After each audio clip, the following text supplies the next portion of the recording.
While Fernando Alonso's win at Le Mans yesterday takes the Spaniard another step towards his dream of emulating Graham Hill in achieving motorsport's Triple Crown, it also takes him another step towards calling time on F1. All that remains in order for Alonso to secure the Triple Crown is to win the Indy 500, and with Zak Brown aiming to take McLaren into IndyCar as early as next year, it doesn't take a genius to join the dots. Yet even if the Spaniard hadn't won Le Mans, his future in F1 is surely in doubt. Not wanted by any of the big teams, he faces a future where the very best he can hope for is the crumbs from the table. However, the Spaniard's future is of great concern also to his colleagues at McLaren, many of whom fear that his departure will be another sign of the legendary outfit's demise. Currently fifth in the team standings, over the next 3 weekends the working outfit is likely to lose further ground to Renault, while Force India, Toro Rosso and Haas seek to close in. The fact that the multi-champions have failed to score points in the last 2 races hardly inspiring confidence. Though Zak Brown and Eric Boullier have recently defended the positions, former boss Martin Whitmarsh talks of revolt in the air in Woking. Daily Mail claims that disgruntled staff at Woking have formed a delegation and intend to enlist Whitmarsh in a bid to turn the ailing team's fortunes around. Enough is enough, a source is quoted as telling the tabloid.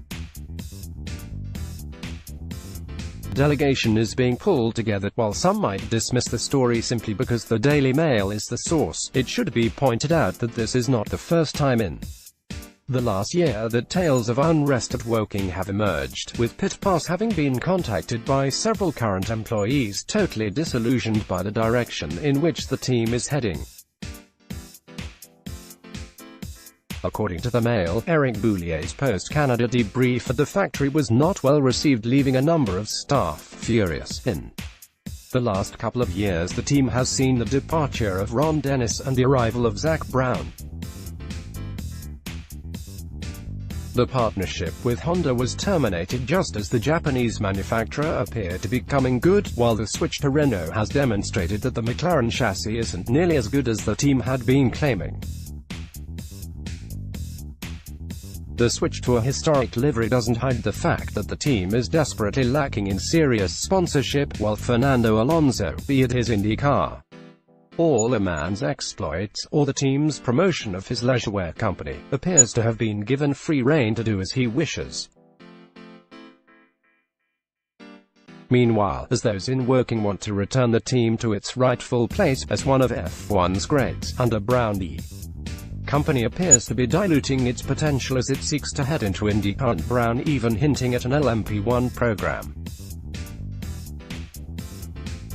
While some will argue that under Whitmarsh's leadership the team didn't exactly flourish, some still clearly see him as a potential savior. People at McLaren said they would send me a letter about the situation, Whitmarsh tells the Mail, referring to an approach made over 18 months ago, not long after Brown took control. I told them not to send it to me, but to Mansour, he adds, referring to shareholder Mansour Oja, who remains a close personal friend.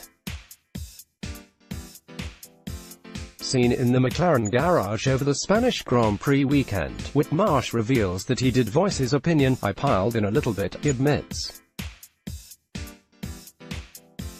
I love the team and I am desperately sad to see what it has become. It needs a big change of approach.